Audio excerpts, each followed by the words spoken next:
Next topic చూద్దాం. Jaish-e Mohammed route మార్చింది. ఇప్పుడు మహిళలతో జిహాదీ చేయించాలని డిసైడ్ అయింది. దీనికోసం ఓ కోర్సును కూడా డిజైన్ చేసింది. ఇంతకీ కోర్స్ ఏంటి, ఇందులో ట్రైనింగ్ ఇచ్చేది ఎవరు? ఇప్పుడు ఈ అంశం ఇండియాను ఎందుకు టెన్షన్ పెడుతోంది?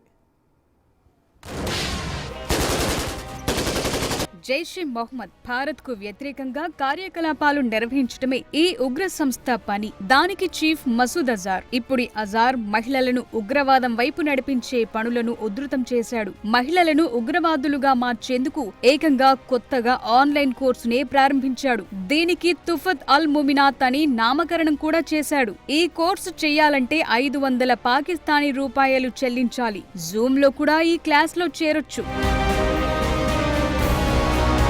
ఇప్పుడు దీనికి ప్రచారం చేసే పనిలో ఓ ఆడియో మెసేజ్ ను రిలీజ్ చేశాడు మసూద్ అజార్. ఈ కార్యక్రమంలో చేరిన మహిళ ఎవరైనా నేరుగా స్వర్గానికి వెళతారంటూ చెప్తున్నాడు ఈ ఉగ్రనేత. తన శత్రుదేశ ఆర్మీ, మీడియాలో ఉన్న మహిళలతో ఈ మహిళ బ్రిగేడియర్ పోరాడుతుందని చెప్తున్నాడు మసూద్ అజార్. అంటే ఇండియన్ ఆర్మీలోని మహిళలు ఇండియన్ మీడియా హౌస్లలో ఉన్న విమెన్ జర్నలిస్టులను టార్గెట్ చేసుకోవాలని ఓపెన్ గానే చెప్తున్నాడు అజార్.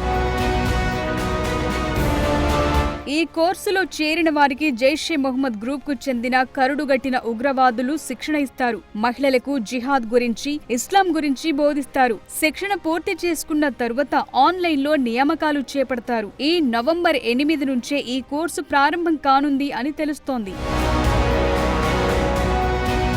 ఇప్పటికే ఈ కోర్సుకు సంబంధించి టైం టేబుల్ ఫిక్స్ అయినట్టు తెలుస్తోంది. ప్రతిరోజు 40 నిమిషాల పాటు ఉగ్రపాఠాలు చెప్తారు. ఈ బాధ్యతలు అజార్ సోదరీమణులైన సదియా అజార్, సమైరా అజార్ కు అప్పచెప్పినట్టు తెలుస్తోంది. మసూద్ అజార్ చెల్లెలు సదియా అజార్ కు ఈ విషయంలో పూర్తి బాధ్యతలు అప్పగించినట్లు సమాచారం.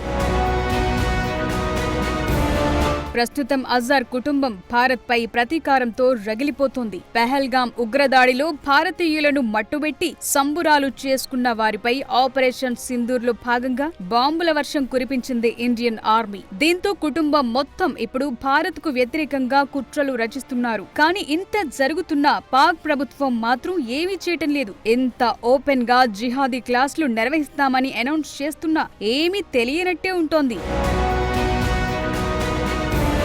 పాక్ ఆక్రమిత కశ్మీర్, భారత్లో ప్రస్తుతం నెట్వర్క్ ను విస్తరించే పనిలో ఉంది ఈ సంస్థ. బ్రెయిన్ వాష్ చేయటం, దాడులు చేయటం, ఆత్మాహుతి దాడులు చేయటమే వీరికిచ్చే టాస్కులుగా కనిపిస్తోంది.